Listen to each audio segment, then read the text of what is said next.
네, 안녕하십니까? 서범석입니다. 오늘은 올해 외대부고 입시가 어떻게 흘러갈 것 같은지 한번 생각을 한번 나눠보는 시간을 갖도록 하겠습니다. 자, 그 전에 요즘 많은 분들이 이제 관심을 갖고 계신 게 이 두 가지 이슈가 아닐까 싶은데요. 이 두 가지 이슈가 현재까지 어떻게 흘러왔는지를 일단 살펴보실 필요가 있겠습니다. 자, 그러려면 2018년 당시 문재인 정부의 생각을 한번 들여다볼 필요가 있는데요. 이게 제가 이제 설명회 때 썼던 당시 이제 PT인데, 당시 이제 정부의 이제 주된 생각은 고교 정상화라는 것이었습니다. 고교 정상화, 공교육 정상화 다 궤를 함께하는 어떤 정책인 거죠. 그리고 당시 이제 초기, 지금은 좀 바뀌었습니다만, 당시 문재인 정부의 초기 생각은 어떻게든지 정시 비중을 줄이고, 지금과는 반대죠. 수시 비중을 늘리려는 것이었습니다. 문재인 정부의 김성근 교육부 장관의 생각이 정확히 이런 것이었거든요. 자, 고교를 정상화해야 되는데, 이 고교를 정상화하기 위해서는 학교 생활이 주가 되는 학생부 중심 전형으로 대입 자체를 개편해야 한다는 것이었습니다. 학생부 중심 전형이라는 것은 학생부 교과 전형, 학생부 종합 전형을 의미하는 것이죠. 자, 이러려면 이 1번을 달성을 하려면 수능이 영향력을 가져서는 곤란했습니다. 그래서 수능을 절대평가화해서 그 영향력을 확 줄이려고 했던 것이죠. 동시에 학교 현장에서는 고교 학점제 같은 어떤 새로운 정책들을 도입을 해가지고 발전적으로 고교 현장을 조금 변화를 모색을 해보자, 발전적인 변화를 모색해보자, 뭐 이런 생각이 있었습니다. 그런데 유감스럽지만은 이 두 가지가 맞지가 않아요. 맞지가 않았습니다. 무엇과 맞지가 않았냐면 대입이라는 현실과 맞지가 않았던 겁니다. 수능을 절대평가화하게 되면 학생들을 변별을 해서 선발해야 되는 대학교 입장에서는 받아들이기 어려운 것이었죠. 그 다음에 이 고교학점제 애초 취지 자체가 학생들 학업 부담을 줄여주자는 것이었기 때문에 이것을 또 상대평가화하게 되면은 문제가 될 수 있었단 말이죠. 그래서 이제 당시도 이제 뭐 옥신각신 했었습니다만은 이걸 또 이제 지금 고입에서 그런 것처럼 대입도 절대평가로 하자라는 안이 그때 당시 이제 그 김성근 교육부 장관의 주된 생각이었단 말이죠. 수능 공청회 현장을 저도 이제 몇 번 다녀봤는데요. 이미 당시에 이제 수능의 영향력을 축소하려는 것에 반대하는 분들이 많이 그 공청회장에 오셔가지고 옥신각신 했었습니다. 그죠? 그래서 이게 이제 어떻게 흘러갈 것이냐, 지지부진 이제 끌던 와중에 여러분들이 아는 한 사건이 발생합니다. 그 사건이 발생한 이후에 문재인 대통령이 직접 정시 확대를 언급을 하게 되죠. 그래서 초기의 생각과 달리 정시가 확대되어 왔다. 그죠? 이것이 현재의 상황인 겁니다.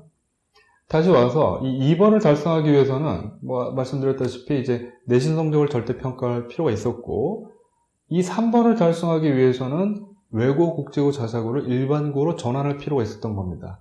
자, 왜죠? 이 유형의 학생들은 학교 프로그램이 이제 탄탄했기 때문에 학생부 종합 전형에도 잘 대비를 할 수 있었고, 수능에도 잘 대비를 할 수 있었습니다.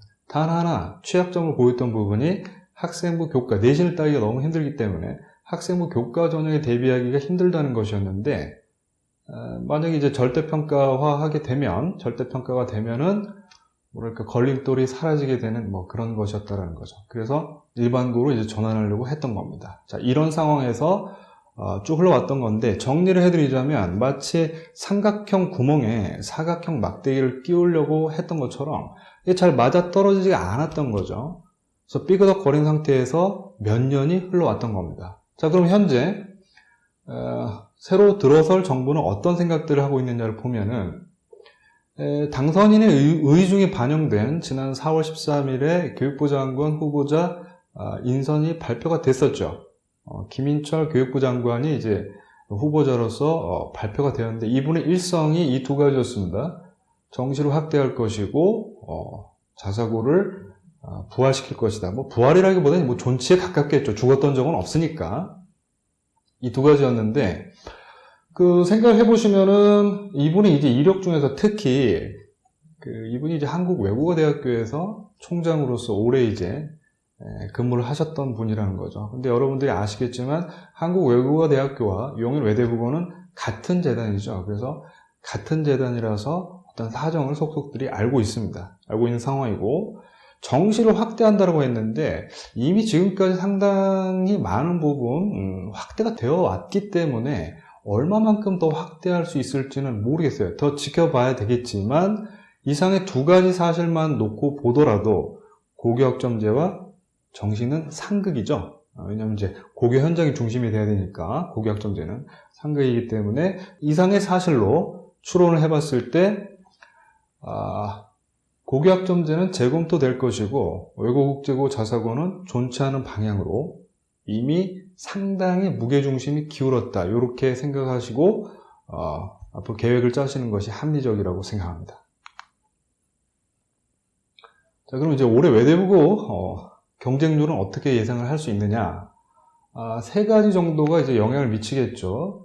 황금돼지띠 이제 고입 대상자가 이제 증가했다라는 점. 그 다음에 자사고 재지정 취소와 관련해서 교육청과 이제 진행했던 학교 측의 어떤 소송에서 일단 교육청이 이제 한 번도 이긴 적이 없죠. 그래서 추가적인 행정소송을 진행하기에는 좀 부담감을 가지게 될 겁니다. 자, 세 번째는 아까 말씀드렸던 대로 일반고 전환의 제동에 걸릴 것이 확실한 만큼 언제 어떤 식으로 발표될지는 모르겠어요. 조금 더 아직 새 정보가 들어선 것도 아니기 때문에 조금 더 지켜봐야 되겠지만 무게중심은 상당히 기울었다. 이렇게 생각하시고 계시면 되겠습니다. 자, 그래서 이상의 사실로 봤을 때 올해는 3대1을 넘을 가능성이 아주 높습니다. 왜냐하면 이런 것이 없을 때도 보면 2021학년도를 제외하고는 지속적으로 경쟁률이 상승을 하고 있었죠. 작년 같은 경우에 전국 일반 전형 경쟁률은 이미 3대1에 육박을 하고 있었습니다. 그래서 올해는 3대1을 넘을 가능성이 아주 높다. 이렇게 생각하시면 되고요. 자기소개서는 상식적으로 쓰면 되는데 이런 경우가 있습니다. 작년에 제가 보니까 몇몇 이제 국제중학교 학생들 자소서를 제가 볼 기회가 있었는데 이 학생들이 처음부터 끝까지 자기주도 학습만 써놨더라 이거예요. 그리고 실제로 그걸 제출했습니다. 그래서 왜 그런가 봤더니 몇몇 이제 국제중학교의 외대부고 쪽에서 이제 내부 설명회를 가서 평가할 수 없는 부분을 막 열심히 쓰려고 하기보다는 자기주도 쪽에 초점을 맞춰서 써라 라고 이제 뭐 설명을 했다는데 실제로 학교 쪽에서 그렇게 설명을 했는지 아니면 그 설명을 들은 학생과 학부형 쪽에서 그렇게 생각을 했는지는 그렇게 해석을 했는지는 모르겠습니다만은 너무 천편일률적으로 자기주도 쪽에만 방점을 찍은 자소서들이 많더라 이거예요. 이상하죠. 그래서 그렇게 특이하게 쓰려고 하기보다는 상식적으로 여기 발제문이 있지 않습니까?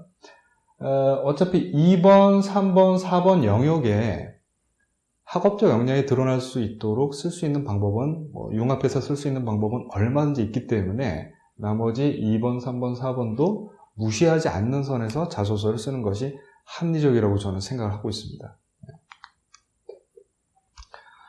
면접 진행 방식은 재작년에만 조금 달랐죠. 재작년에만 이제 코로나 1년차였기 때문에 비대면으로 진행을 하면서 8분으로 이제 줄었습니다. 작년엔 다시 이제 대면으로 돌아왔는데, 그래서 이제 올해는 그럼 어떻게 될 것이냐? 지금 우리나라가 팬데믹에서 엔데믹으로 가는 중요한 전환기에 있기 때문에 이거를 지금 섣불리 말씀드릴 수는 없고, 뭐 10월쯤, 가을쯤 되면은 거의 이제 뭐 윤곽이 드러나지 않을까 싶은데, 만약에 엔데믹으로 완전 연착륙을 하지 못한다고 하더라도 달라질 것은 없습니다. 최장 15분, 그 다음에 자소서에 추출한 개인 질문 3개. 만약에 이제 엔데믹으로 되고 달라질 것은 이제 뭐 가림막이 없어지고 면접장에 가림막 없어지고 마스크를 안 쓰고 이제 편하게 이제 이야기할 수 있다. 요 정도지 큰 틀에서 변화는 없을 것입니다. 자, 합격하는 면접을 보면은 이런 분들이 계세요. 내 아들이 딸이 말을 너무 못한다. 또 말을 하다가 뚝뚝 끊긴다. 무슨 말을 하는지 모르겠다. 자, 그런데 이제 그런 걱정을 하시는 분들이 있는데 그런 걱정은 자제분들이 이제 아나운서 시험을 볼 때 하시면 되고 외대부고 면접을 볼 때 그 부분이 크게 좌우하지는 않습니다. 뭐 말을 유창성 뭐 중요하긴 하겠지만 유창하게 한다고 해서 큰 가점이 있고 중간에 말이 끊긴다고 해서 큰 감점이 있을까요? 상식적으로 생각을 해보시기 바라고, 제가 강조하고 싶은 것은 이겁니다. 유창성보다는 이제 통찰력이다라는 것이죠.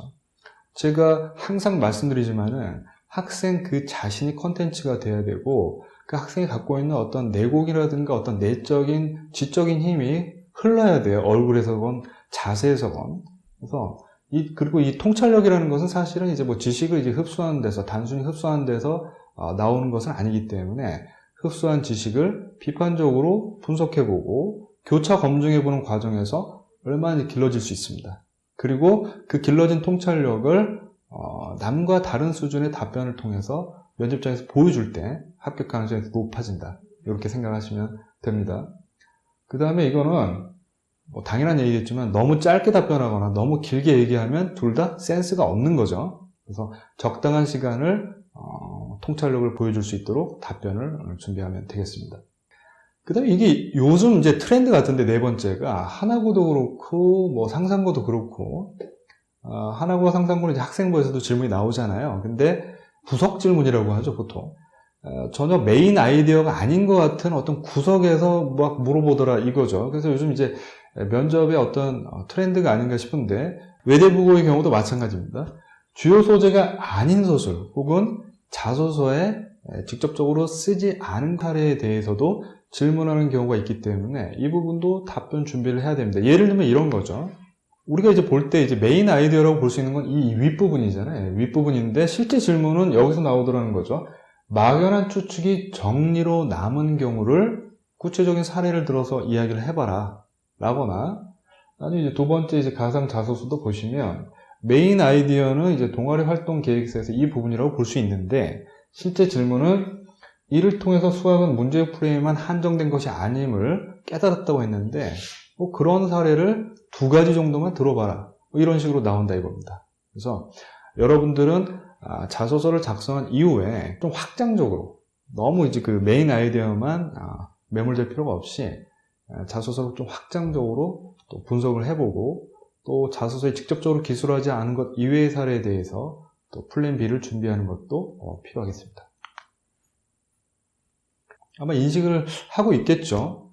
계속 나오고 있는 얘기가 작년도 그렇고 재작년도 그렇고 학교에서 공식적으로 공개한 기출문제와 실제 문제가, 면접 문제가 너무 난이도 격차가 커서 놀랐다. 예를 들면 이제 너무 어렵게 보여줬는데 실제 내가 받은 질문은 그렇지 않았다라는 거죠. 그렇기 때문에 당황해서 떨어졌다. 이건 좀 변명이겠죠. 그래서 어떤 질문이 나오든지 답변해야 되는데, 예를 들면 이런 겁니다. 학교 쪽에서 이제 공식적으로 발표한 질문들이 이런 거죠.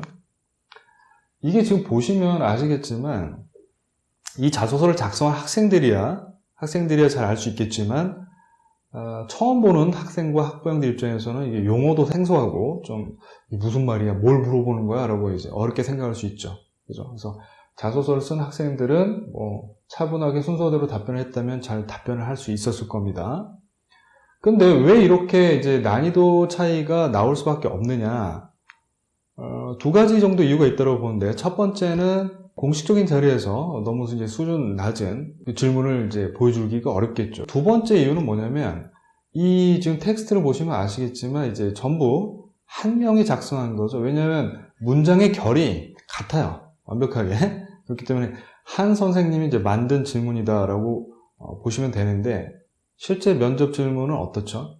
20명, 30명이 넘는 선생님들이 모여서 만들기 때문에 그 선생님들마다 중요하게 보는 관점, 그죠? 뭐 이런 것들이 다 다를 수가 있다는 말이에요. 그렇기 때문에 문제의 난이도는 차이가 날 수밖에 없고, 그럼 올해는 어떨 것이냐? 올해라고 달라질까요? 어려운 문제는 어려울 것이고 쉬운 문제는 쉬울 것입니다. 그렇기 때문에 여러분들은 쉬운 쪽에 이제 초점을 맞춰가지고 면접을 대비하기보다는 좀 확장적으로, 좀 분석적으로 질문을 만들어서 대비를 하는 편이 합격 가능성을 높이는 지름길이 될 수 있겠죠. 오늘 제가 준비한 것은 여기까지고요.